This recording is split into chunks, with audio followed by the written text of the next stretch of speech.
Hello दोस्तों। तो पिछले लेक्चर में हम लोगों ने एटॉमिक स्ट्रक्चर के बारे में पढ़ रहे थे। और एटॉमिक स्ट्रक्चर में हम लोग जो पढ़ना था, बोर्स मॉडल जो पढ़ा था, थॉमसन मॉडल, रदरफोर्ड वाला जो पढ़े थे हम लोग, सोमरफेल्ड का मॉडल, कई प्रकार के मॉडल के बारे में हम पढ़ चुके थे। Rutherford model, Sommerfeld model, Bohr's model. Last में हम लोगों को एक मॉडल के बारे में पढ़ना था, अभी एक छूटा था, जिसका नाम है quantum model. Quantum atomic model इस लेक्चर में हम पढ़ने वाले हैं। चारों को सोचिए, अच्छा, चार मॉडल पढ़ने के बाद, चार वैज्ञानिकों द्वारा चार मॉडल दिए गए, सभी को पढ़ने के बाद फिर भी उससे एटॉमिक स्ट्रक्चर को पूरे तरीके एक्सप्लेन नहीं किया गया। तो उसके लिए हमको एक ज़रूरत पड़ा एक मॉडल का, जिसको हम क्वांटम एटॉमिक मॉडल के नाम से जानेंगे। देखिए, जो अलग अलग मॉडल दिए गए थे ना, वो अलग अलग चीज़ों को सेटिस्फाइड, कुछ चीज़ों को सेटिस्फाइड कर रहे थे, कुछ चीज़ों को सेटिस्फाइड नहीं कर रहे थे। लेकिन क्वांटम एटॉमिक मॉडल, जैसे कि कई एटॉमिक मॉडल थे, तो कुछ इलेक्ट्रॉन्स के वेव नेचर को सेटिस्फाइड कर रहे थे, कुछ पार्टिकल नेचर को सेटिस्फाइड कर रहे थे। क्वांटम एटॉमिक मॉडल, सबसे पहले दो बात होगी कि क्वांटम एटॉमिक मॉडल यह इलेक्ट्रॉन्स के वेव नेचर और पार्टिकल्स नेचर दोनों को सेटिस्फाइड करेगा। ठीक है। दूसरी बात होगी कि क्वांटम एटॉमिक मॉडल हाइजेनबर्ग के अनसर्टेनिटी प्रिंसिपल को भी सेटिस्फाइड करेगा। ठीक है। तो क्वांटम एटॉमिक मॉडल जो एटॉम है, उसके इमेजिनेशन पर बेस्ड है। According to quantum atomic model हम लोग मानेंगे ना कि एटम का कोई डेफिनेट रेडियस होता ही नहीं है, वह इनडेफिनेट रेडियस तक, इनफाइनाइट रेडियस तक एक्सपेंड किया रहता है। तो ठीक है, हम पहले पढ़ते हैं, इसके बारे में जानते हैं, उसके बाद देखते हैं। हम पढ़ेंगे क्वांटम एटॉमिक मॉडल।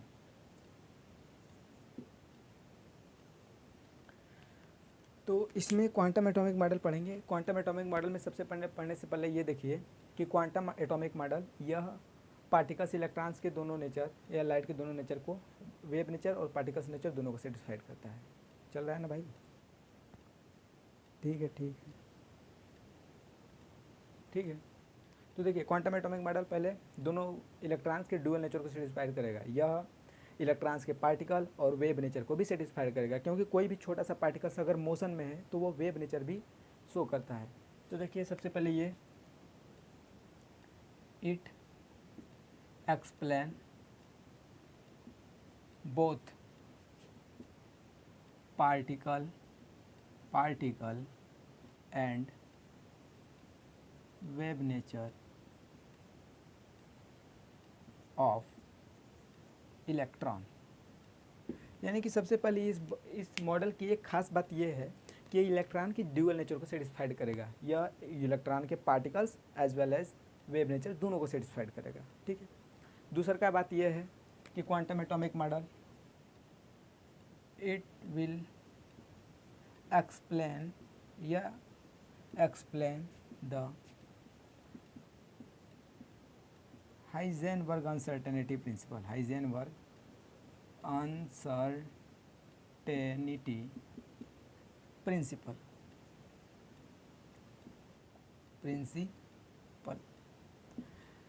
यानी कि यह हाइजेनबर्ग के अनसर्टेनिटी प्रिंसिपल को भी सेटिस्फाइड करता है। याद रखिएगा इसको। ठीक है।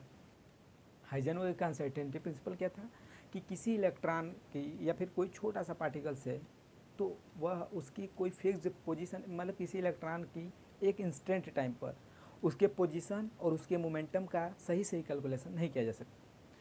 क्वांटम एटॉमिक मॉडल भी यही कहता है कि किसी इलेक्ट्रॉन को, मतलब न्यूक्लियस के चारों तरफ जो इलेक्ट्रॉन पाए जाते हैं, उनकी कोई फिक्स्ड पोजीशन है ही नहीं कि वह यहाँ पाए जाएंगे। ठीक है। तो जो क्वांटम एटॉमिक मॉडल कहता है कि इलेक्ट्रॉन की कोई फिक्स्ड पोजीशन है ही नहीं कि न्यूक्लियस के चारों तरफ वो किधर पाए जाएंगे। तो वहाँ पर एक प्रोबेबिलिटी मानी गई कि जहाँ पर इलेक्ट्रॉन को पाए जाने की ज़्यादा, कुछ जगह पाए जाने की ज़्यादा टेंडेंसी हो सकती है, कुछ जगह पाए जाने की ज़्यादा टेंडेंसी नहीं हो सकती है। तो जहाँ पर इलेक्ट्रॉन के पाए जाने की टेंडेंसी सबसे ज़्यादा हो गई, उसको क्वांटम एटॉमिक मॉडल के अनुसार ऑर्बिटल का नाम दे दिया गया। जहाँ पर इलेक्ट्रॉन के पाए जाने की टेंडेंसी बहुत ज़्यादा हो गई, वहाँ पर क्वांटम एटॉमिक मॉडल के अनुसार उस जगह को एक ऑर्बिटल का नाम दे दिया गया। तो देखिए, ऑर्बिटल अगर लिखें, ऑर्बिटल के बारे में कई लोग इसको ऑर्बिटल कहते हैं, कोई लोग इसको आर्बिटल कहते हैं, सेम है। ठीक है। तो द 3D स्पेस, यह 3D स्पेस है, मतलब स्पेस में है ना भाई, तो स्पेस में किसी भी जगह 3D स्पेस हो, in the 3D space, 3D space around nucleus, nucleus के अराउंड, मतलब 3D स्पेस कहीं भी नहीं, अराउंड न्यूक्लियस, न्यूक्लियस के चारों तरफ, ये नहीं कि न्यूक्लियस के अंदर ही, the 3D space around nucleus, nucleus के चारों तरफ, where electron finding probability is maximum known as orbital,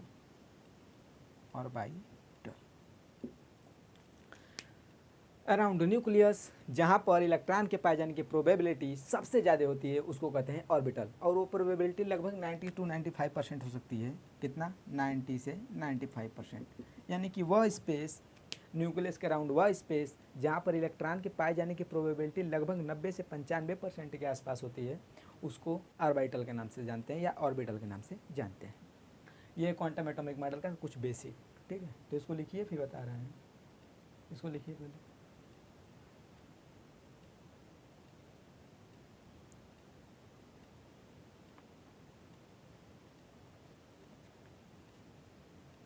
हो गया, ठीक है, इसको मिटा रहे हैं। Quantum atomic model, quantum atomic model. तो देखिए, अब क्वांटम एटॉमिक मॉडल के अनुसार जब इलेक्ट्रॉन वेव नेचर भी भाई शो कर रहा है, इसमें कुछ में तो केवल इलेक्ट्रॉन पार्टिकल नेचर शो कर रहे थे, जैसे बोर्स ऑर्बिटल में इलेक्ट्रॉन पार्टिकल नेचर शो कर रहा था, लेकिन अगर इसमें वेव नेचर शो कर रहा है इलेक्ट्रॉन, तो इलेक्ट्रॉन को कुछ वेव फंक्शन होंगे, वह वेव फंक्शन के फॉर्म में एक होगा, क्योंकि वह वेव नेचर शो कर रहा है। तो जो इलेक्ट्रॉन वेव फंक्शन के फॉर्म में होता है इस प्रकार को, तो इलेक्ट्रॉन के वेव फंक्शन को साई से डिनोट करते हैं, इसको कहते हैं जाई, या इसको साई ऐसे नाम जानते हैं, साई या जाई, ठीक है, हिंदी में इसको इस प्रकार त्रिशूल जैसा बना होता है, ठीक है। और यह जो होता है, इसको जो अब प्राप्त किया जाता है, या फिर साई जो यह आसानी से इसे निकाला नहीं जा सकता है, जैसे कि आसानी से कहीं से निकल गया साई, इसको एक कॉम्प्लिकेटेड इक्वेशन जिसको श्रोडिंजर वेव इक्वेशन के नाम से जानते हैं, उसको कैलकुलेट करके उसको सिंप्लीफाई करके तब साई निकाला जाता है, ठीक है।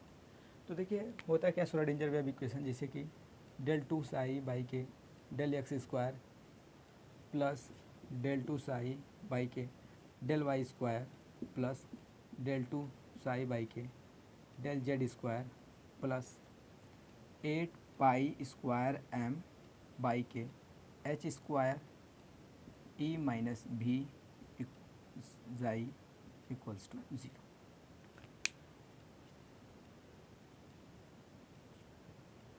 देखिए ये x के रिस्पेक्ट में भी है, y के रिस्पेक्ट में भी है, z के रिस्पेक्ट में भी है, इसका मतलब कि 3D में, इसका मतलब कि श्रोडिंजर वेव इक्वेशन जो सिंप्लीफाई किया गया है, श्रोडिंजर वेव इक्वेशन इस साई को प्राप्त करने के लिए, यानी कि यह साई 3D में होगा, ठीक है। यहाँ पर देखिए यम क्या है, mass of electron, mass of, H क्या है, प्लैंक कांस्टेंट, प्लैंक कांस्टेंट, जाई क्या है, wave function of electron, wave function of electron, ठीक है। तो ये सब जो है देखिए, और ई क्या है, total energy of electron, total energy, और भी क्या होता है, पोटेंशियल एनर्जी।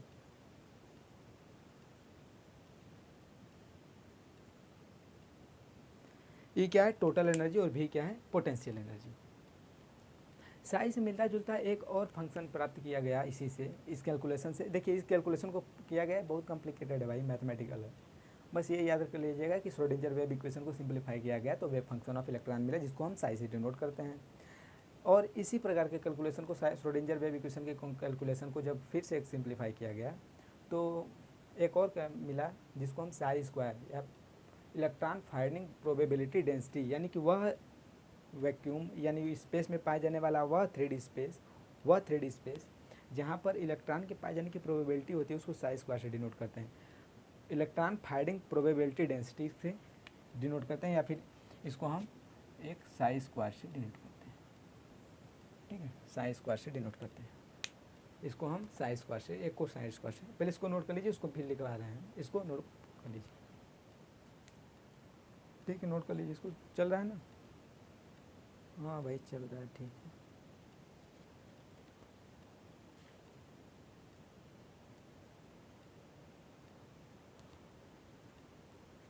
ठीक है, इसको लिख लीजिएगा, इलेक्ट्रॉन फाइंडिंग प्रोबेबिलिटी डेंसिटी, मतलब कि वह 3D स्पेस जहाँ पर इलेक्ट्रॉन के पाए जाने की प्रोबेबिलिटी सबसे ज़्यादा होती है उसको यहाँ पर डिनोट किया जाता है। वहाँ उस फंक्शन को इस प्रकार से डिनोट किया जाता है, साई मॉड ऑफ साई का स्क्वायर से। इसको लिखिए,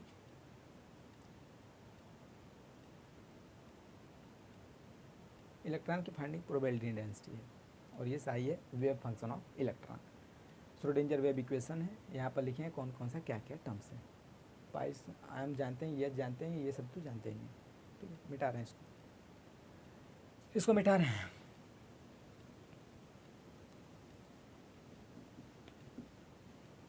देखिए, अब उसके बाद जब ये सब पता हो गया, तो उसके बाद ये सब पता होने के बाद ये पता किया, जानना आवश्यक हो गया कि वह जब इलेक्ट्रॉन है वह किस प्रकार से कहाँ पर लोकेट है, क्वांटम एटॉमिक मॉडल के आधार पर किस प्रकार से कहाँ पर लोकेट है। ठीक है, तो इसके लिए हमको 4 प्रकार के क्वांटम नंबर का यूज़ किया गया। 4 प्रकार के क्वांटम नंबर से हम इलेक्ट्रॉन के पोजीशन को बताते हैं कि इलेक्ट्रॉन कहाँ पर लोकेट है। उस 4 प्रकार के इस श्रोडिंगर वेव इक्वेशन से कई प्रकार के मैथमेटिकल कैलकुलेशन करने के बाद एक क्वांटम नंबर प्राप्त किया गया, और क्वांटम नंबर के अकॉर्डिंगली हम बताते हैं कि कोई इलेक्ट्रॉन किस जगह पर लोकेट है, किस ऑर्बिटल में लोकेट है, किस सेल में लोकेटेड है, किस प्रकार का उसका स्पिन है, इस प्रकार का देखते हैं। सबसे पहले हम इलेक्ट्रॉन का पोजीशन कहाँ पर है उसको देखने से पहले ये तो जान ले कि ऑर्बिटल का पोजीशन कहाँ पर है। ठीक है, तो ऑर्बिटल का पोजीशन डिनोट करने के लिए ऑर्बिटल का पोजीशन याद रखिएगा। For locate the position of orbital हमको 3 प्रकार के क्वांटम नंबर का यूज़ करना पड़ता है, जैसे कि for locating position of orbital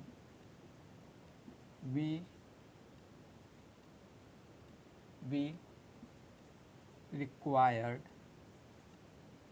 3 quantum number.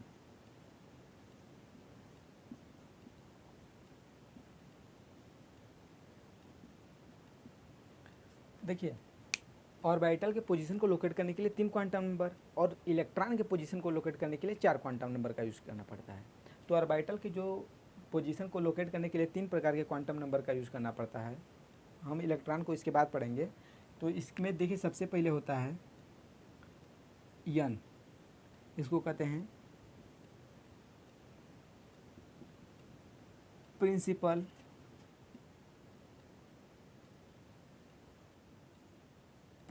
Quantum number. Principal quantum number ये जो लोकेट करता है, प्रिंसिपल क्वांटम नंबर ये सेल को लोकेट करता है। ठीक है, इसके बाद नेक्स्ट आता है यल। तो एल को कहते हैं azimuthal quantum number. Azimuthal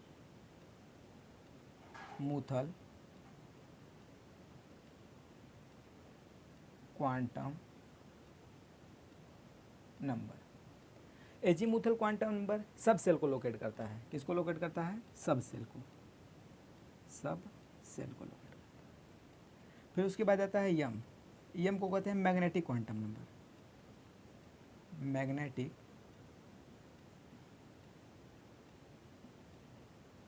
quantum number. जो मैग्नेटिक क्वांटम नंबर होता है वह ऑर्बिटल को लोकेट करता है। ऑर्बिटल को लोकेट, यह तो लोकेट करता है ऑर्बिटल के पोजीशन को। ठीक, जैसे कि मान लीजिए सेल मतलब किसी न्यूक्लियस के अराउंड KLMNO ये सब सेल होते हैं। तो यन उसके सेल को लोकेट करता है कि K में है, L में है, M में है या N में है। एजीमुथल क्वांटम नंबर L होता है। एजीमुथल क्वांटम नंबर ये बताता है कि वह किस सब सेल में है, जैसे कि K में S सब सेल, P में SPDF, ठीक है। तो ये सेल नंबर N बताता है कि वह K में है, L में है, M में है, N में है, किस में है, सेल को बताएगा N। L बताएगा एजीमुथल क्वांटम नंबर कि वह S में है, P में है, D में है या फिर F में है। मैग्नेटिक क्वांटम नंबर ये बताएगा कि वह किस ऑर्बिटल में है, यानी कि जैसे कि S के 1 ऑर्बिटल, P के 3 ऑर्बिटल, D के 5 ऑर्बिटल और F के 7 ऑर्बिटल, तो वह 5 ऑर्बिटल में, जैसे D के 5 ऑर्बिटल, तो वो 5 ऑर्बिटल में किस ऑर्बिटल में है, मिडल वाले में है, राइट वाले में है, लेफ्ट वाले में, किस में है। तो ये सब ये बताते हैं। और इसी में जब एक और आ जाता है quantum number, spin quantum number, तो इस स्पिन क्वांटम नंबर ये बताता है कि वह इलेक्ट्रॉन अगर एक ऑर्बिटल में है तो किस स्पिन में है, मतलब कौन सा स्पिन में है, ठीक है। तो वो स्पिन को बता देगा, इसलिए उसको स्पिन क्वांटम नंबर कहेंगे। स्पिन क्वांटम नंबर इलेक्ट्रॉन की इंडिविजुअल पोजीशन को बता देगा, बट ये जब तीनों ऑर्बिटल के इंडिविजुअल पोजीशन को बताएंगे कि किस किस ऑर्बिटल में है, ठीक है। तो इसको नोट कर लीजिए, इसको नोट कर लीजिए, हम ये बता रहे हैं आगे, फिर इसको नोट कर लीजिए पहले।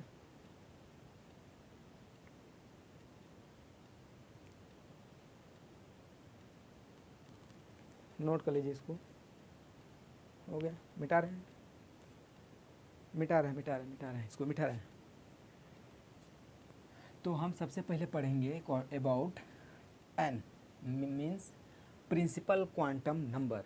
प्रिंसिपल क्वांटम नंबर के बारे में हम पढ़ेंगे। यन, यन मतलब principal quantum number, principal quantum number, इस सबसे पहले हम पढ़ेंगे यन के बारे में, यानी प्रिंसिपल क्वांटम नंबर के बारे में। तो प्रिंसिपल क्वांटम नंबर सिंपल सा भाई बोल रहे हैं ना कि इट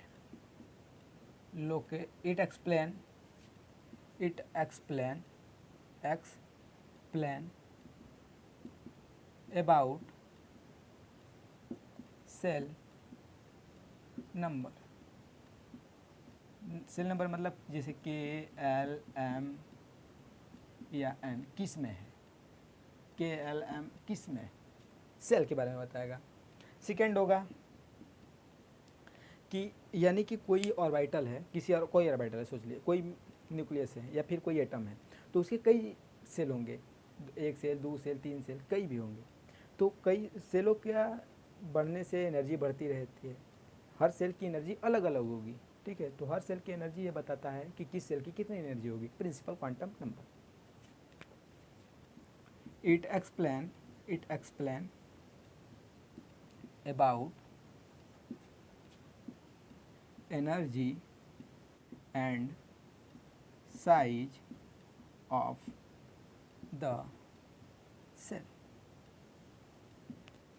यानी कि प्रत्येक जो इलेक्ट्रॉन है अलग अलग सेल में प्रेजेंट होंगे, तो अलग अलग, कोई ऊपर वाले सेल में, कोई नीचे वाले सेल में, कहीं भी प्रेजेंट हो सकते हैं। तो वह प्रिंसिपल क्वांटम नंबर ये बताता है कि कौन सा इलेक्ट्रॉन किस सेल में है, और उसकी एनर्जी के बारे में बताएगा कि वह किसकी एनर्जी ज़्यादा होगी। मिला जुला के ये बस सोच लीजिए बस कि प्रिंसिपल क्वांटम नंबर किसी इलेक्ट्रॉन के एनर्जी और साइज के बारे में बताता है, बस ये प्रिंसिपल क्वांटम नंबर इलेक्ट्रॉन के एनर्जी और साइज के बारे में बताता है, एनर्जी एंड साइज के बारे में। जैसे मैं कहूँ आपसे कि 1s, 2s, 3s, इसको एग्जाम्पल समझिए। ये फर्स्ट ऑर्बिटल, ये फर्स्ट सेल, ये सेकेंड सेल और ये थर्ड सेल बढ़ रहा है, first shell, second shell, third shell, तीसरे सेल की तीनों तो यस हैं, but first shell, second shell, third shell, तो तीसरे सेल की एनर्जी ज़्यादा होगी, यानी कि इस वाले 3s में जो इलेक्ट्रॉन प्रेजेंट होंगे उसकी energy as compare to 2s, और उस 2s की energy as compare to 1s ज़्यादा होगी, ठीक है। यानी 3s की एनर्जी सबसे ज़्यादा होगी, 3s में प्रेजेंट इलेक्ट्रॉन की एनर्जी ज़्यादा होगी, क्यों, क्योंकि उसका सेल नंबर ज़्यादा है। On increasing shell number energy will be increase, on increasing shell number energy will be increase, यानी 3s में जो इलेक्ट्रॉन प्रेजेंट होंगे उनकी एनर्जी 1s और 2s इलेक्ट्रॉन में प्रेजेंट इलेक्ट्रॉन की एनर्जी से ज़्यादा होगी, ठीक है। बस यही सिंपल सा मतलब है, यानी कि 3 is greater than 2 is greater than 1। बस यही मतलब बताता है कि on increasing shell number energy will be increase, यानी जिस सेल की जो जिस ऑर्बिटल मतलब जिस इलेक्ट्रॉन का सेल नंबर ज़्यादा होगा वह इलेक्ट्रॉन की एनर्जी ज़्यादा होगी। बस इतना समझ लीजिए इस बस इसको नोट कर लीजिए। मिटा रहे हैं फिर बता रहे हैं एजीमुथल क्वांटम नंबर। इसको नोट कर लीजिए भाई, आराम से नोट कर लीजिए इसको, ठीक है। मिटा रहे हैं। Atomic structure class, atomic structure महत्वपूर्ण इसलिए ना कि 9th में भी पढ़ेंगे इसको, 11th में भी पढ़ेंगे केमिस्ट्री में, 12th के मॉडर्न फिजिक्स में भी एटॉमिक स्ट्रक्चर पढ़ाया जाता है। और सेम थर्मोडाइनमिक्स में 12th के फिजिक्स के थर्मोडाइनमिक्स और केमिस्ट्री के थर्मोडाइनमिक्स में अंतर भी है, बट एटॉमिक स्ट्रक्चर 11th और 12th में कोई अंतर नहीं है, सेम टू सेम, ठीक है।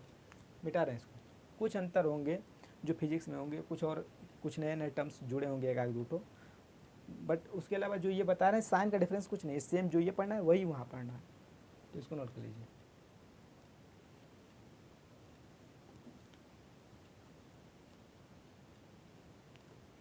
अब हम पढ़ेंगे चल रहा है ना भाई, ठीक है ठीक है। अब हम पढ़ेंगे एजीमुथल क्वांटम नंबर यानी एल,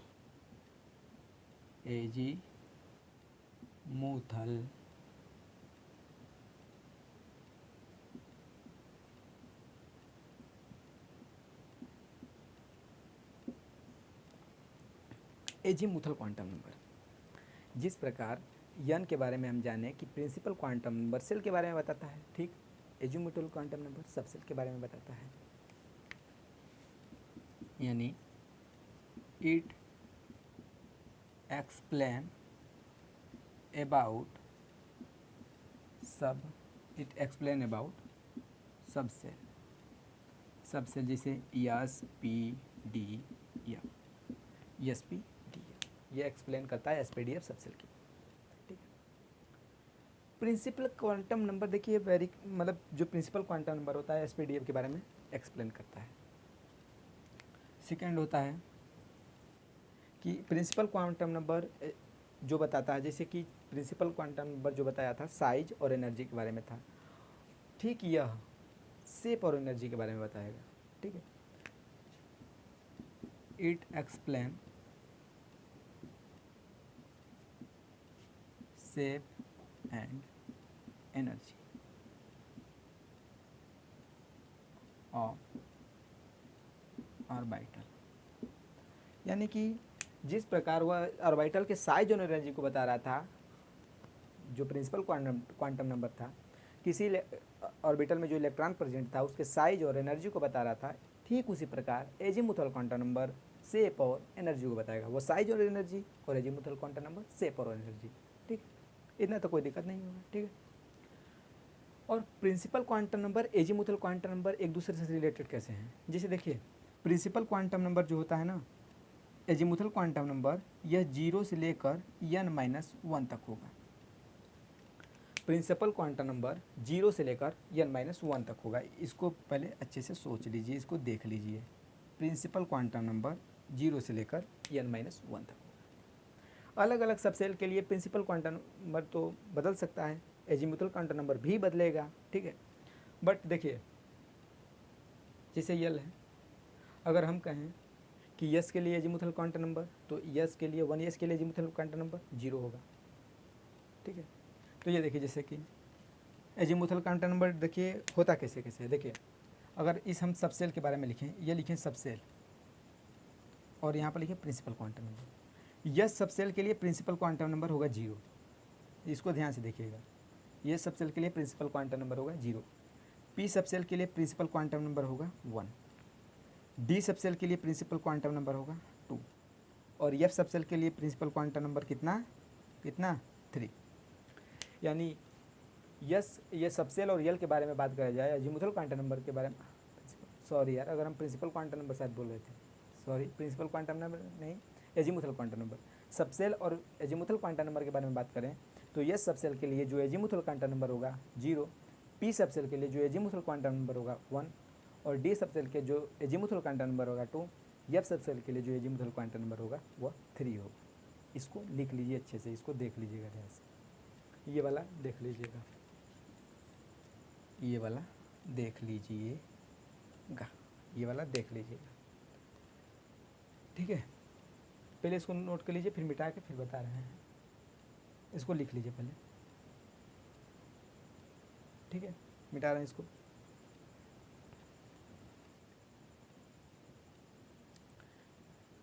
ठीक है, अगर हम कहें कि मान लीजिए प्रिंसिपल क्वांटम नंबर के वैल्यू 1 दे दे, तो अगर हम करें मान लीजिए principal quantum number n equals to 1 दे दे, तो इसके लिए एजीमुथल क्वांटम नंबर क्या होगा? एजीमुथल क्वांटम नंबर 1 है, तो 1 में केवल 1 क्या कहा? 1 मतलब प्रिंसिपल क्वांटम नंबर का वैल्यू 1, यानी कि नंबर ऑफ सेल 1। अब पहला सेल में कितने सब सेल? एक सब सेल, यस सब सेल, क्योंकि पहला सेल में केवल एक ही सब सेल रहता है, यस सब सेल, तो पहला सेल में एक सब सेल, ठीक है। तो पहला सेल में कौन सा सब सेल? यस सब सेल। कौन सा सब सेल? यस सब सेल। तो यस सब सेल के लिए प्रिंसिपल क्वांटम नंबर का एजीमुथल क्वांटम नंबर का वैल्यू कितना? एजीमुथल क्वांटम नंबर का वैल्यू 0। यस सब सेल के लिए एजीमुथल क्वांटम नंबर का वैल्यू 0। अगर हम n की वैल्यू 2 दे दें, प्रिंसिपल क्वांटम नंबर की वैल्यू 2 दे दें, तो जब दूसरे सब सेल में जाएंगे, दूसरे सेल में जाएंगे, तो दूसरे सेल में n मतलब 2 n मतलब 2, यानी n का वैल्यू 2, यानी दूसरा सेल। तो दूसरे सेल में कितने सब सेल? दूसरे सेल में 2 सब सेल, यस और पी, ठीक है। तो देखिए यस और पी, यानी कि दूसरे सेल में यल का वैल्यू कितना क्या होगा? एक होगा यस और दूसरे का होगा पी। यस के लिए एजीमुथल क्वांटम नंबर 0 और पी के लिए एजीमुथल क्वांटम नंबर 1। यस के लिए एजीमुथल क्वांटम नंबर 0 और पी के लिए एजीमुथल क्वांटम नंबर 1। अगर पहला सेल में है तो ठीक है, पहला सेल में कितने सब सेल? यानी 1 यस, पहला सेल में 1 यस रहेगा, दूसरा में जाएंगे 2 यस 2 पी, यानी 2 यस रहे 3 यस रहे उससे मतलब नहीं है। एजीमुथल क्वांटम नंबर यस के लिए 0 है, वो 0 ही रहेगा, ठीक है, चेंज होने से मतलब नहीं। अगर n का वैल्यू अगर 3 दे दें तो एजीमुथल क्वांटम नंबर का वैल्यू कितना? एजीमुथल क्वांटम नंबर का वैल्यू सोचिए, एजीमुथल क्वांटम नंबर का वैल्यू पहले तीसरा सेल में गया, तीसरा सेल में कितने subshell? S p d. तीसरा सेल में कितने subshell? S p d. S 3 s तीसरा सेल में है, यानी 3 s 3 p 3 d, 3 s 3 p 3 d. तो देखिए कितना? 3 यस 3 पी 3 डी। यस के लिए एजीमुथल क्वांटम नंबर 0, पी के लिए 1 और डी के लिए, यस के लिए एजीमुथल क्वांटम नंबर 0, पी के लिए 1 और डी के लिए 2। कोई दिक्कत नहीं है, एकदम आराम से समझ में आ रहा है, ठीक है। अगर हम कहें प्रिंसिपल क्वांटम नंबर दे दें 4, तो प्रिंसिपल क्वांटम नंबर दे दें 4, तो यल का वैल्यू, प्रिंसिपल क्वांटम नंबर 4 दे दें तो यल का वैल्यू, एजीमुथल क्वांटम नंबर का वैल्यू, अगर चौथे सब n मतलब 4 मतलब चौथे सेल में गया, तो चौथे सेल में 4 subshell s p d f, चौथा सेल है 4 यस 4 पी 4 डी 4 एफ। तो देखिए कितना azimuthal quantum number? 4 yes 4 P 4 D and 4 F. Yes के लिए 0, पी के लिए 1, डी के लिए 2 और एफ के लिए 3। बस यही सिंपल सा है ये एजीमुथल क्वांटम नंबर ऐसे होता है। नोट कर लीजिए इसको, फिर बता रहे हैं आगे, इसको नोट कर लीजिए आराम से, बता रहे हैं फिर।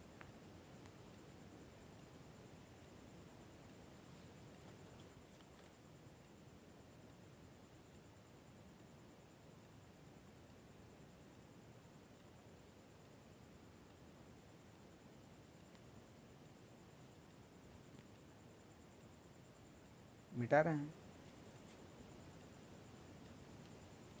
एजीमुथल क्वांटम नंबर अब जान गए, अच्छे से जान गए एजीमुथल क्वांटम नंबर।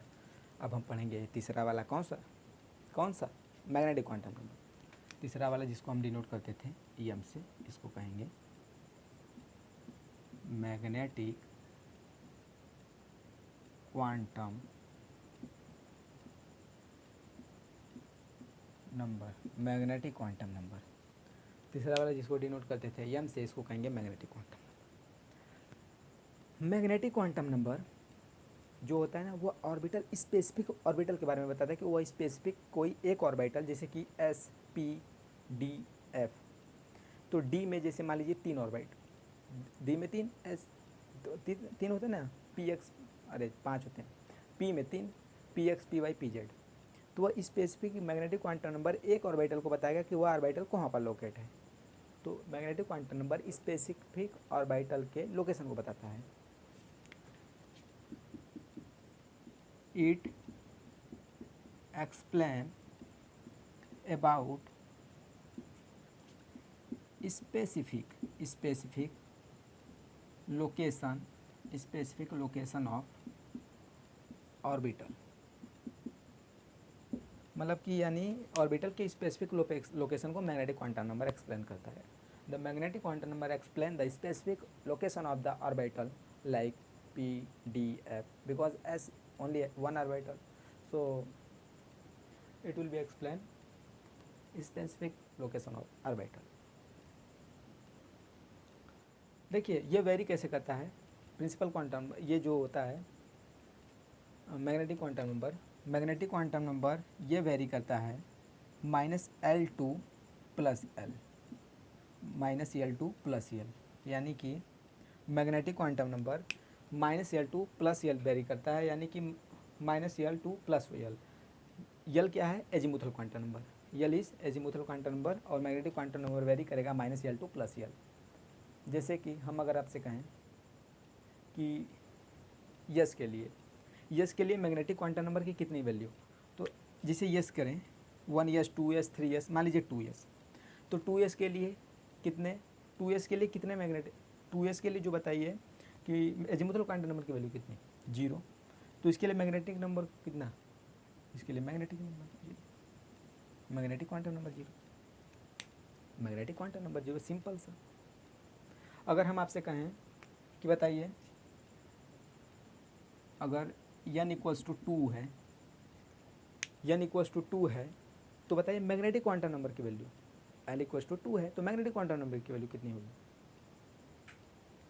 तो n = 2 तो l = कितना 1, n = 2 तो l = 1 होगी।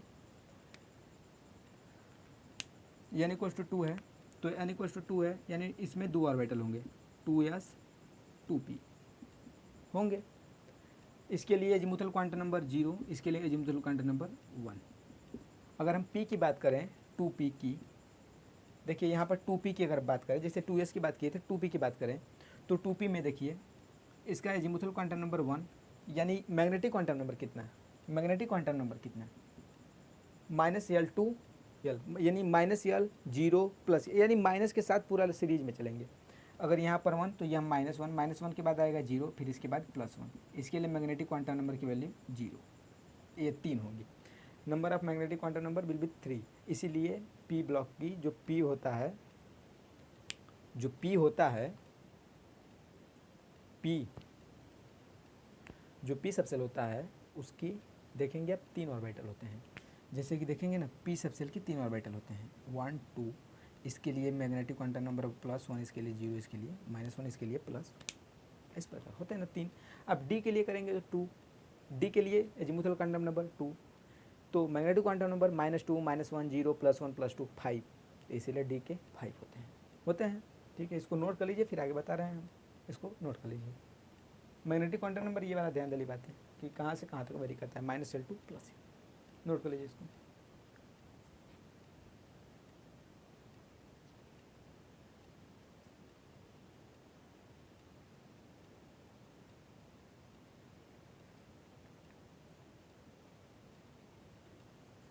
मिटा रहा है इसको।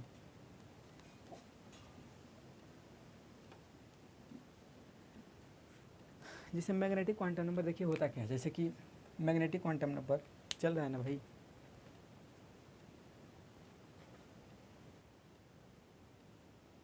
ठीक है 34 चल रहा है। जैसे कि मान लीजिए मैग्नेटिक क्वांटम नंबर अगर हम यल की बात करें, अगर एजीमुथल क्वांटम नंबर 0 है तो मैग्नेटिक क्वांटम नंबर 0, ठीक है, यानी नंबर ऑफ ऑर्बिटल कितने 1, क्योंकि 0 का तो 0 वाला एक ऑर्बिटल तो होगा ही, ठीक है नंबर, यानी ये है azimuthal quantum number, azimuthal quantum number ये है, ये क्या है ऑर्बिटल, ये क्या है नंबर ऑफ, नहीं ये मैग्नेटिक क्वांटम नंबर है ना यार, मैग्नेटिक क्वांटम नंबर ये क्या है ऑर्बिटल, ऑर्बिटल।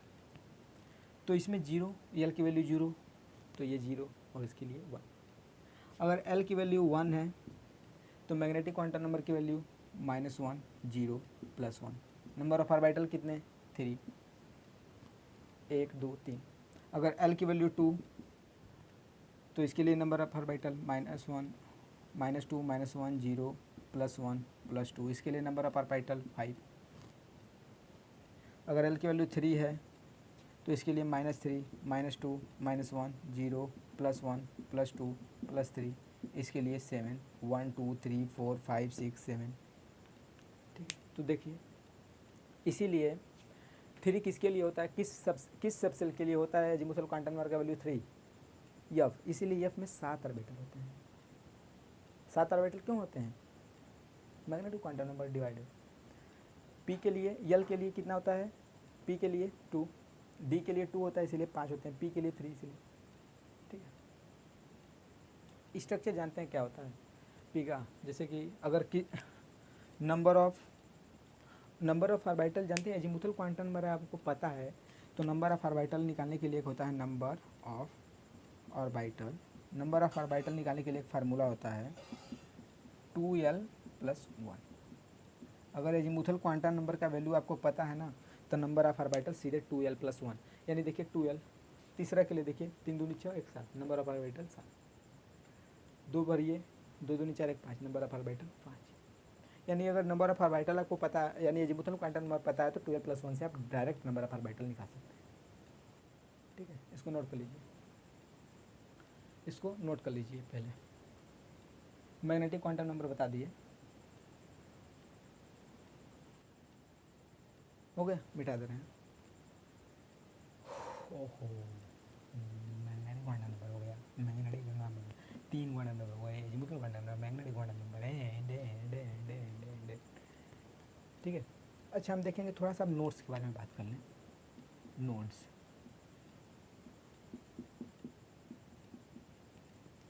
नोड्स क्या होते हैं?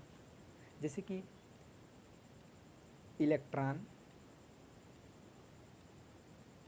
ठीक, यानी कि इलेक्ट्रॉन स्पेस में न्यूक्लियस के अराउंड वह स्थान जहाँ पर इलेक्ट्रॉन के पाए जाने की प्रोबेबिलिटी सबसे ज़्यादा होती है उसको क्या कहते हैं? उसको कहते हैं ऑर्बिटल। और ठीक इसी का उल्टा, यानी वह स्थान स्पेस में जहाँ पर इलेक्ट्रॉन के पाए जाने की प्रोबेबिलिटी एकदम ख़त्म हो, एकदम ना हो, उसको कहेंगे नोड्स। उसको कहेंगे नोड्स। जहाँ पर इलेक्ट्रॉन के पाए जाने की प्रोबेबिलिटी सबसे ज़्यादा ऑर्बिटल, जहाँ पर इलेक्ट्रॉन के पाए जाने की प्रोबेबिलिटी सबसे कम नोड्स। नोड या नोड्स। ठीक है, यानी कि या फिर ऐसे इसको एक्सप्लेन कर सकते हैं, वह प्लेन जहाँ पर इलेक्ट्रॉन एकदम ना पाया जाता हो उसको कहेंगे नोडल प्लेन। उसको क्या कहेंगे? Nodal plane. जैसे कि इसको लिखिए, the plane where electron finding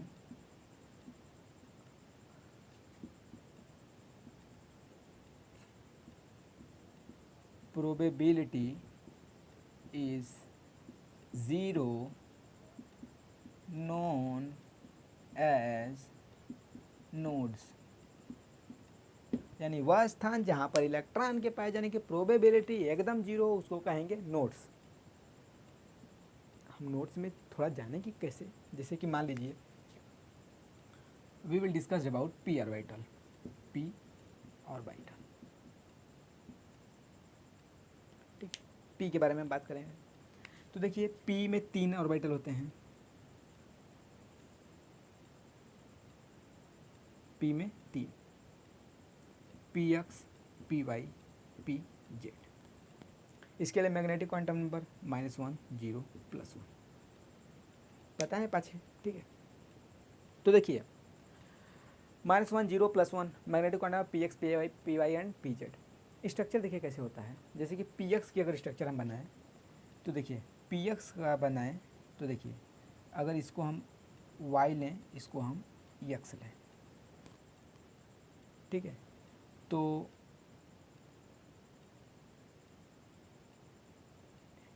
ये है पी एक्स। अच्छा ये बताइए यहाँ पर तो इलेक्ट्रॉन होंगे, यहाँ पर तो इलेक्ट्रॉन होंगे, ये डंबल जैसा है ना, तो इसीलिए पी ऑर्बिटल जो होता है ना डम्बल शेप का होता है। किस प्रकार का? Dumbbell shape. P orbital is a dumbbell shape. कैसा? Dumbbell shape.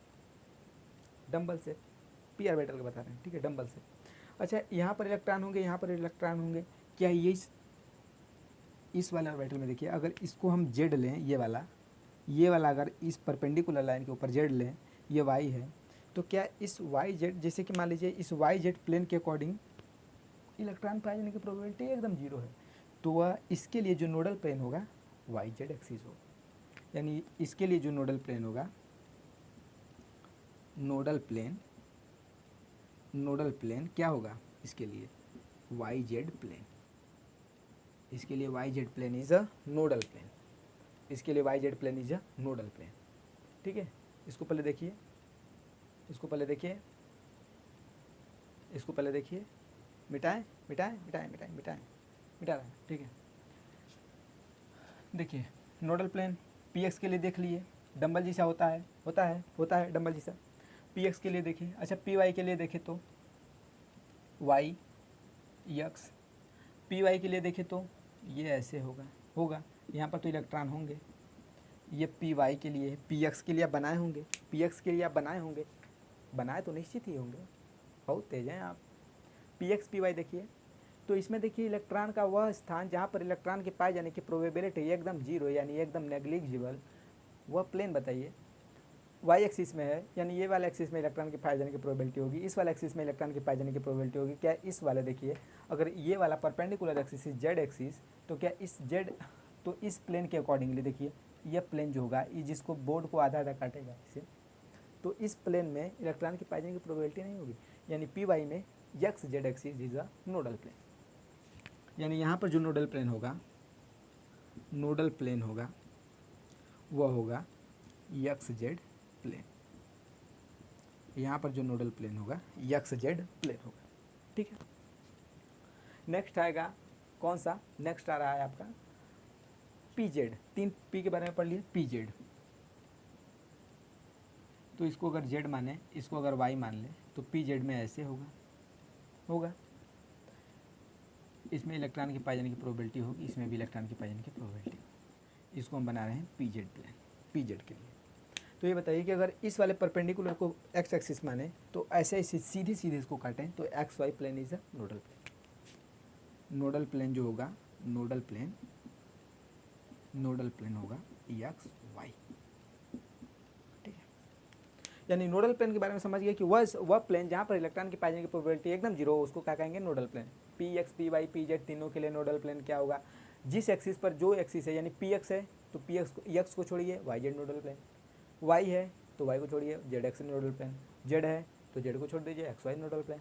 सिंपल सा है, ठीक है। ये होगा नोडल प्लेन। ये तो हम पी के बारे में डिस्कस किए। यस के बारे में, ये तो पी का स्ट्रक्चर ऐसे होता है डम्बल शेप जैसा। अगर यस के बारे में डिस्कस करें, यस ऑर्बिटल के बारे में, यस ऑर्बिटल के बारे में डिस्कस करें, तो एस ऑर्बिटल जो होता है ना, ये स्फीयर होता है। यहाँ पर इलेक्ट्रॉन बहुत ज़्यादा होते हैं, दूरी बढ़ने के साथ इलेक्ट्रॉन की डेंसिटी घटती जाती है। तो ये बताइए कि यहाँ पर कोई नोडल प्लेन हो ही नहीं रहा है, यानी इसको कैसे भी काटेंगे, इस प्लेन में नोडल प्लेन कोई, यानी इसमें याद रखिएगा प्लेन नहीं है, रेडियल नोड हो सकते हैं, रेडियल नोड हो सकते हैं। जैसे कि मान लीजिए यहाँ से ऐसे बढ़ रहा है, तो एक स्थान आएगा जहाँ पर इलेक्ट्रॉन की पाए जाने की प्रोबेबिलिटी चारों तरफ इसके सर्कमफेरेंस में जीरो हो जाएगी। हो सकता है आगे बढ़े तो फिर यहाँ पर एक जगह आए कि इलेक्ट्रॉन की पाए जाने की प्रोबेबिलिटी इसके चारों तरफ एक स्फीयर के अराउंड एक सरफेस में जीरो हो जा रही है, ठीक है। इलेक्ट्रॉन के अगर रेडियल डिस्टेंस पर बढ़ रहा है, किसी स्थान पर वह पोजीशन आ रहा है जहाँ पर एक अगर स्फीयर लें, हॉलो स्फीयर, तो वहाँ पर इलेक्ट्रॉन की पाए जाने की प्रोबेबिलिटी एकदम ख़त्म। तो इसके प्लेन नहीं होंगे, नोडल प्लेन नहीं होंगे, लेकिन इसके रेडियल नोड्स हो सकते हैं, एंगुलर नोड्स हो सकते हैं। यानी कि इसका एंगुलर नोड होगा, रेडियल नोड होगा, लेकिन इसका नोडल प्लेन नहीं होगा। तो इसमें no nodal plane, no nodal plane, इसमें नोडल प्लेन नहीं होंगे, नो नोडल प्लेन, इसमें कोई नोडल प्लेन नहीं होगा।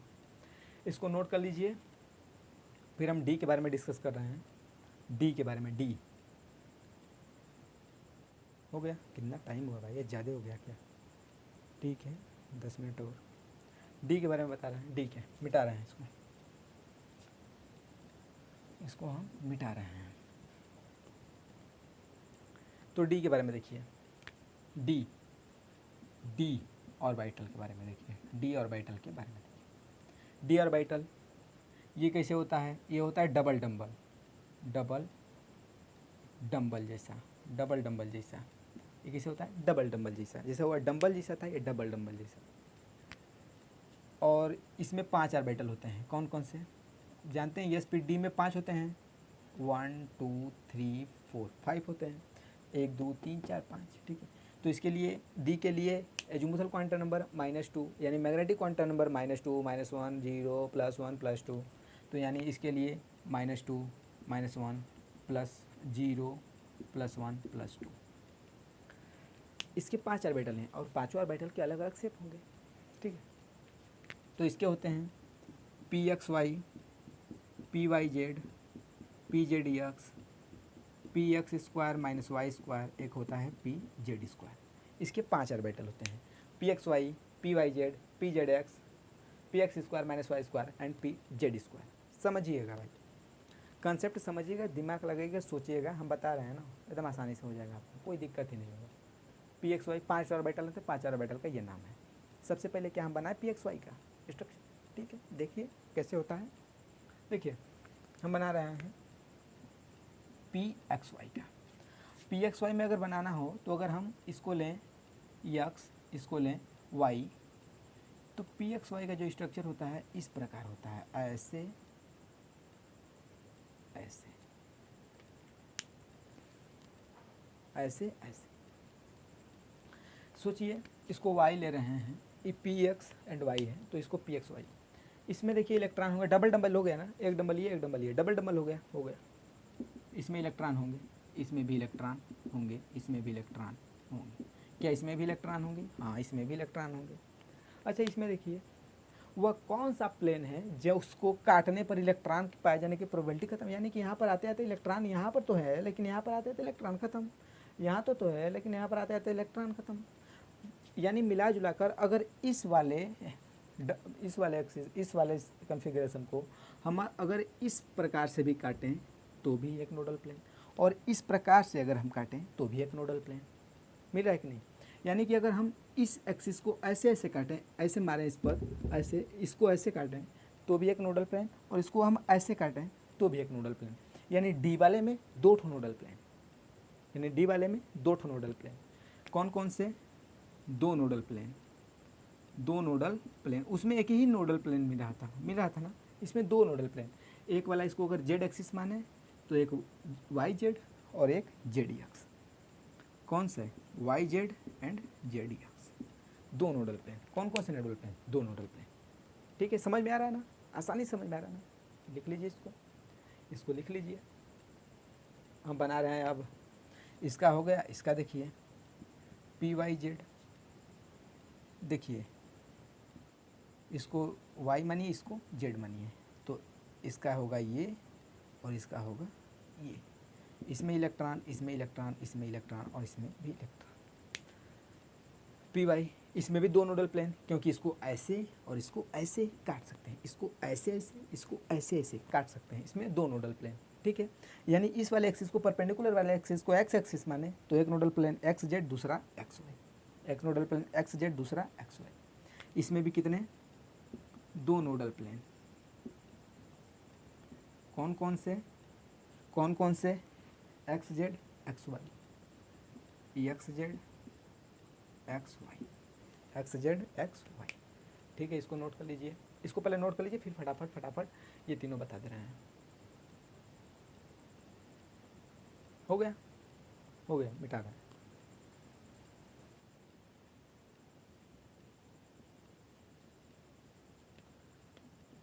ठीक है, XY का हो गया है, XY का हो गया था, XZ का हो गया था, और XY का हो गया था, YZ का हो गया था, ZX का बताना था। ZX, तो देखिए ZX क्या होगा, इसको Z माने, इसको Z माने और इसको X माने, तो इसके लिए ये डबल डंबल, इसमें इलेक्ट्रॉन, इसमें इलेक्ट्रॉन, इसमें इलेक्ट्रॉन, इसमें इलेक्ट्रॉन, तो ये किसका है, p x, P Z x का। एक नोडल प्लेन ये, एक नोडल प्लेन, एक नोडल प्लेन ये, एक नोडल प्लेन। अगर ये वाला ये वाई है, ये जेड है, ये एक्स है, ये वाला परपेंडिकुलर वाई, तो इसे काटेंगे तो वाई एक्स, ऐसे काटेंगे तो वाई जेड। यानी कितना नोडल प्लेन, दो नोडल प्लेन, दो नोडल प्लेन। कौन कौन से, x y and y z, x y and y z, ये भी हो गया। अब हम देख रहे हैं p x square minus y square. तो देखिए p x square minus y square का कैसे होता है, इसको ध्यान से देखिएगा भाई, इसको एकदम ध्यान से देखिएगा। अगर इसको हम एक्स लें, इसको वाई लें, अरे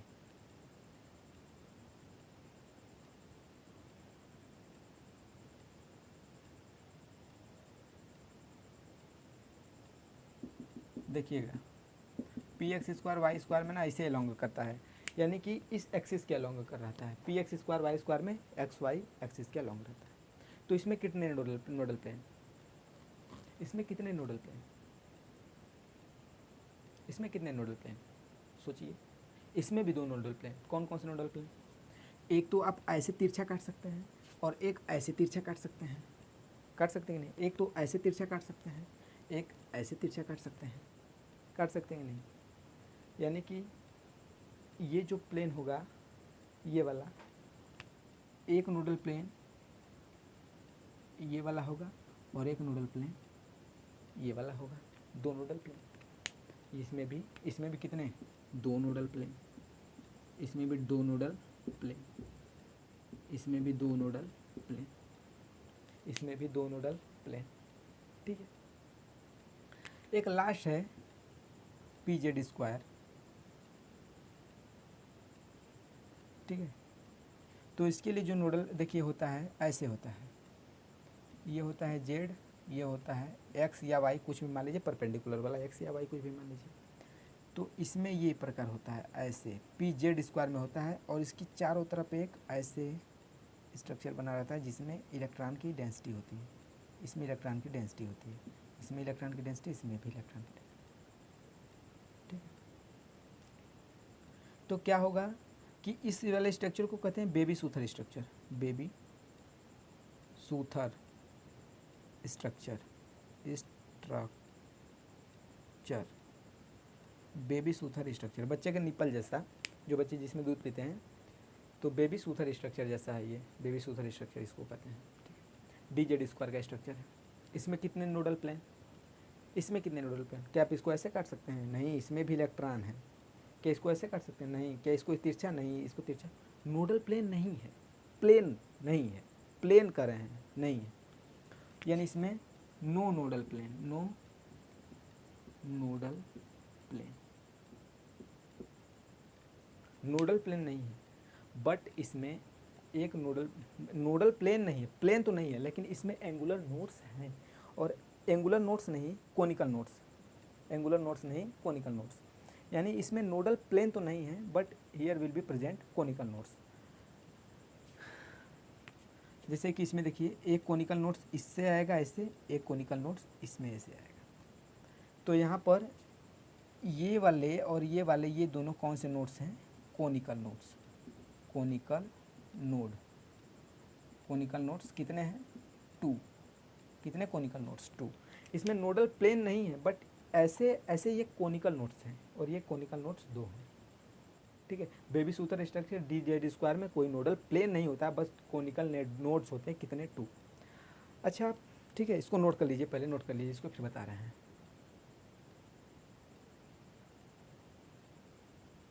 ठीक है, हो गया, मिटा रहे हैं इसको, मिटा देना, मिटा रहे हैं, मिटा रहे हैं, नहीं मिटा रहे हैं पहले। अच्छा ये सोचिए कि जो पी वाला था उसमें एक नोट्स आ रहे थे, यस वाले में एको नोट्स नहीं, पी वाले में एक नोट्स, डी वाले में दो नोट्स।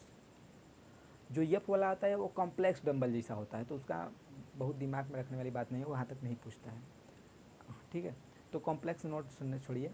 तो यहाँ पर देखिए, जो यस वाला था जीरो नोट्स, पी वाले में एक नोट्स, दो, डी वाले में दो नोट्स। ये कुछ नहीं लग रहा है कि एजीमुथल क्वांटम नंबर से मिल रहा है, लग रहा है कि नहीं, यानी यस वाला का एजीमुथल क्वांटम नंबर जीरो, उसका एको नोट्स नहीं, पी वाले का एजीमुथल क्वांटम नंबर 1, उसका एक नोट्स, डी वाले का एजीमुथल क्वांटम नंबर 2, यानी उसका 2 नोट्स आ रहा है ना। चाहे एंगुलर चाहे प्लेन, नोट्स तो आ रहे हैं ना, यानी मिला जुला के number of nodes equal to azimuthal quantum number. इसको लिख लीजिए, इसको लिख लीजिए, भूले भटके में काम आ जाएगा, मिटा दे रहे हैं इसको।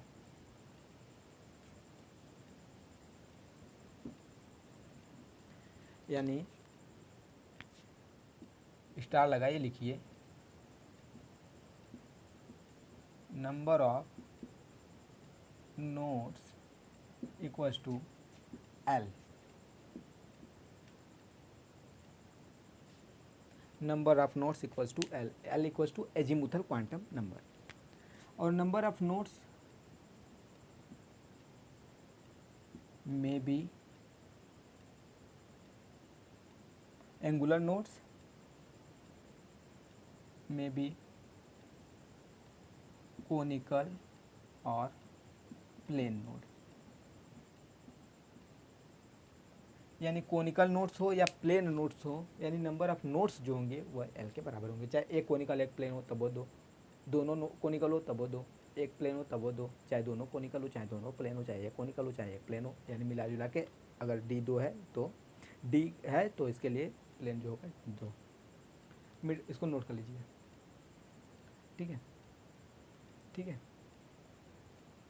अब देखिए यस के लिए क्या होता है, नंबर ऑफ कोनिकल नोट्स यानी number of nodes equals to 2, यानी नंबर ऑफ नोट्स को एल को क्या करते हैं, कहते हैं l equals to n minus 1 कहते हैं कि नहीं, यानी सेम लिख रहे हैं कि नहीं। देखिए चाहे आपको एजीमुथल क्वांटम नंबर दिया रहे चाहे प्रिंसिपल क्वांटम नंबर दिया है, जब प्रिंसिपल क्वांटम नंबर दिया रहेगा तो एजीमुथल क्वांटम नंबर निकाल लेंगे, और एजीमुथल क्वांटम नंबर निकाल लिया यानी नंबर ऑफ नोट्स निकाल लिए। अगर आपको दे दिया प्रिंसिपल नंबर 3 तो उसके लिए एजीमुथल क्वांटम नंबर मैक्सिमम 2 होगा ना, 2 होगा तो कितने नोट्स, 2 नोट्स। कौन से नोट्स, चाहे कोनिकल चाहे डी रहेगा बेबी सूथर वाले में केवल कोनिकल और बाकी सब में प्लेन नोट, ठीक है। तो इसको नोट कर लीजिए, फिर मिटा रहे हैं, इसको नोट कर लीजिए फिर मिटा रहे हैं। कितना टाइम हुआ भाई, ज़्यादा टाइम हुआ क्या, अरे यार 1 घंटा होने वाला है, जल्दी करिए। अब देखिए एक होता है रेडियल नोड, रेडियल और एंगुलर नोड्स, रेडियल या फिर एंगुलर नोड्स, रेडियल नोड्स या फिर एंगुलर नोड्स। जैसे कि मान लीजिए यस कोई है तो यस में यहाँ पर इलेक्ट्रॉन डेंसिटी मैक्सिमम होगी, घटते घट रही है। कहीं भी एक पोजीशन ऐसा आएगा ना कि जहाँ पर जिसकी स्फीयर में पाए जाने की प्रोबेबिलिटी इलेक्ट्रॉन की, मान लीजिए यही वाला स्थान आया जहाँ पर वह प्लेन आया जहाँ पर इलेक्ट्रॉन के पाए जाने की प्रोबेबिलिटी बीच वाले में एकदम न के बराबर हो गई, यानी इस जगह पर इलेक्ट्रॉन के पाए जाने की प्रोबेबिलिटी न के बराबर हो गई। तो वह कहीं भी पॉइंट आया बीच में जहाँ पर इलेक्ट्रॉन के पाए जाने की प्रोबेबिलिटी न के बराबर हो gई, उसको कहेंगे एंगुलर नोड्स या फिर रेडियल नोड्स। और नंबर ऑफ रेडियल नोड्स होता है number of radial nodes equals to n-l-1। इसको याद कर लीजिएगा, ये पूछता है बहुत तेज एग्जाम में कि number of radial nodes for इसके। जैसे मैं पूछूं कि पहले इसको नोट कर लीजिए, नंबर ऑफ रेडियल नोड्स। अगर मैं पूछूं find number of radial nodes for 3p, 3p के लिए नंबर ऑफ रेडियल नोड्स बताइए, 3p के लिए नंबर ऑफ रेडियल नोड्स बताइए। तो क्या n का वैल्यू कितना 3, यल के p के लिए यल का वैल्यू कितना 1, पुट कर लीजिए कितना आ जाएगा, इसमें पुट करेंगे 3 - 1 - 1 = 1, यानी number of radial notes 3p के लिए 1। बस सीधे सा वैल्यू पुट करके आपको नंबर ऑफ रेडियल नोट्स निकालने हैं। इसी प्रकार से सवाल आएंगे, ठीक है। नोट कर लीजिए, इसको नोट कर लीजिए, इसको नोट कर लीजिए।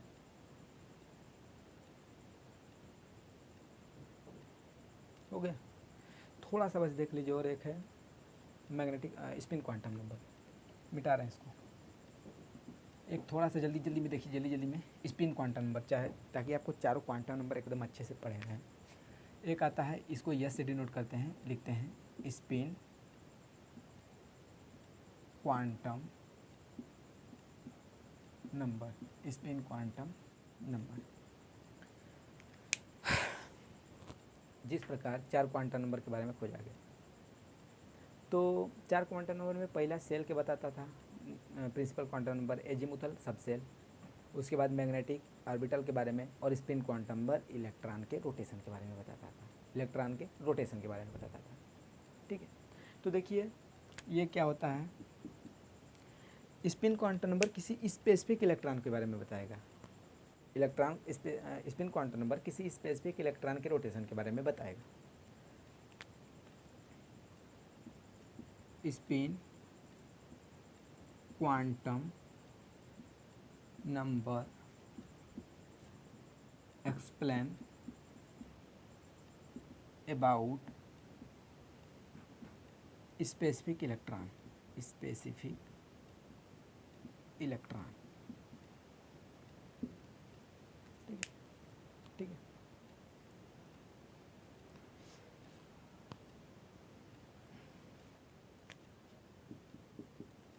एक होता है स्पिन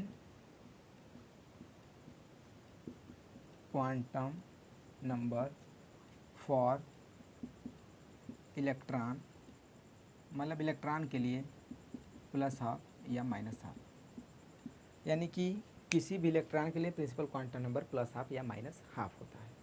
जैसे कि मान लीजिए कोई एक ऑर्बिटल है, इसमें दो इलेक्ट्रॉन अपर और लोअर हैं, वास्तव में ये इलेक्ट्रॉन पूरा मूव कर रहे होंगे, तो ये इलेक्ट्रॉन ऊपर की तरफ मूव कर रहा है तो इसके लिए मैग्नेटिक मूवमेंट इस डायरेक्शन में, ये इलेक्ट्रॉन नीचे की तरफ मूव कर रहा है तो इसके लिए मैग्नेटिक मूवमेंट इस डायरेक्शन में, इसके लिए इस डायरेक्शन में, और इसके लिए इसके जो नीचे की तरफ मूव कर रहा है, नीचे की तरफ मूव कर रहा है उसके लिए नीचे की डायरेक्शन में, इसके लिए ऊपर के लिए इस डायरेक्शन में, ऊपर के लिए इसे मूव कर रहा है उस डायरेक्शन में, और ये नीचे वाला ऐसे मूव कर रहा है, यानी इसके लिए नीचे। ठीक है, ऊपर वाले के लिए ऊपर, नीचे वाले के जो ऊपर मूव कर रहा है इसके लिए आगे, नीचे जो मूव कर रहा है उसके लिए अंदर। तो मैग्नेटिक मूवमेंट एक दूसरे को कैंसिल आउट कर देते हैं। जैसे कि देखिए दो, ये थोड़ा सा दिखाया गया है ना, जैसे कि इलेक्ट्रॉन है ऊपर मूव करता है, एक इलेक्ट्रॉन नीचे मूव करता है। ठीक, अरे यार नीचे कैसे मूव कर रहा है, बात तो वही हुआ ना, ये इलेक्ट्रॉन ऐसे मूव कर रहा है। तो अगर ये इस प्रकार से मूव कर रहा है तो इसके लिए ये इस प्रकार से मूव कर रहा है, तो इसके लिए इसको ऐसे मूव कराइए, इसको ऐसे, तो इसके लिए मैग्नेटिक मूवमेंट इसके लिए अंदर, इसके लिए मैग्नेटिक मूवमेंट अंदर, और इसको ऐसे मूव कराइए, इसको एक वाला ऐसे, इसके लिए अंदर, एक वाला ऐसे, इसके लिए बाहर, तो इसके लिए बाहर। तो एक इलेक्ट्रॉन बाहर मैग्नेटिक मूवमेंट दे रहा है, एक इलेक्ट्रॉन अंदर मैग्नेटिक मूवमेंट दे रहा है। इसीलिए किसी ऑर्बिटल में जब दो इलेक्ट्रॉन रहते हैं तो वह एक दूसरे के मैग्नेटिक मूवमेंट को कैंसिल आउट कर देते हैं और वह स्पीसीज डायमैग्नेटिक हो जाता है, वह स्पीसीज डायमैग्नेटिक हो जाता है। तो उन्होंने कहा, मतलब प्रिंसिपल क्वांटम नंबर के अकॉर्डिंगली, कि वह किसी स्पेसिफिक इलेक्ट्रॉन को बताएगा। एक इलेक्ट्रॉन इसमें एक इलेक्ट्रॉन का जो स्पिन होगा प्लस हाफ होगा, एक इलेक्ट्रॉन का स्पिन माइनस हाफ होगा। और ये ज़रूरी नहीं है कि जो ऊपर मूव कर रहा है उसके लिए प्लस हाफ, जो नीचे मूव कर रहा है इसके लिए माइनस हाफ, मतलब दोनों में से किसी का प्लस हाफ हो सकता है और किसी का माइनस हाफ हो सकता है।